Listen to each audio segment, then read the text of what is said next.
za TANAPA na Ngorongoro chini ya uongozi wa Dr. Samia Suluhu Hassan na wakwako tumepata kibali cha kukusanya mapato na kutumia retention kwa 51% katika bajeti ya mwaka wa fedha 25-26. Makofi mengi sana kwa Dr. Samia Suluhu Hassan. Kiwango cha uharibifu wa mazingira nchini kwa kweli ni kikubwa, kiasi kwamba kinavuruga ekolojia na kutishia ustawi wa shughuli za utalii.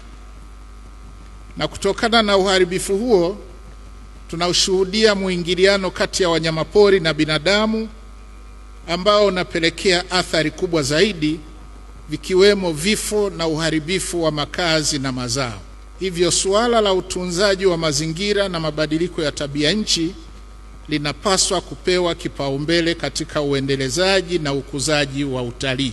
Jambo la pili ni kuhusu utunzaji wa miundombinu ya utalii. Ujenzi wa miundombinu bora na ya kisasa ni sehemu ya utekelezaji wa mipango na sera za serikali za kukuza utalii nchini. Napenda kuihimiza Wizara ya Maliasili na Utalii kupitia bodi ya wakurugenzi na management ya Mamlaka ya Hifadhi ya Ngorongoro kuhakikisha kuwa miundombinu hii inatunzwa na kutumika kama ilivyokusudiwa. Lakini vile vile ni muhimu kuweka utaratibu mzuri utakaowezesha ukarabati na matengenezo ya mara kwa mara ya miundombinu na mifumo iliyowekwa katika jengo hili zuri sana. Jambo la tatu, wizara kwa kushirikiana na taasisi zake ikiwemo Mamlaka ya Hifadhi ya eneo la Ngorongoro ihakikishe inatoa mafunzo stahiki kwa watumishi watakao hudumu katika eneo hili ili kuwawezesha watumishi hao kutumia mifumo iliyopo na kutoa huduma kwa ufasaha na ufanisi. Jambo la nne, mojawapo ya majukumu ya Geopark ni kuinua hali ya jamii zinazozunguka.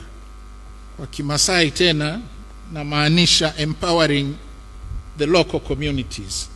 Ninaitaka Mamlaka ya Hifadhi ya Ngorongoro kufanya jitihada za makusudi kushirikisha jamii inayozunguka eneo hili katika shughuli za uhifadhi wa eneo hili, zikiwemo mila na tamaduni zake.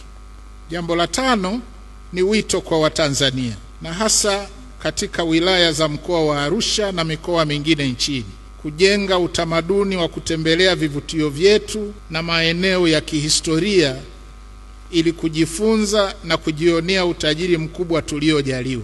Kituo hiki kilichozinduliwa leo ni hazina kubwa ya maarifa na ni mojawapo ya utajiri wetu mkubwa.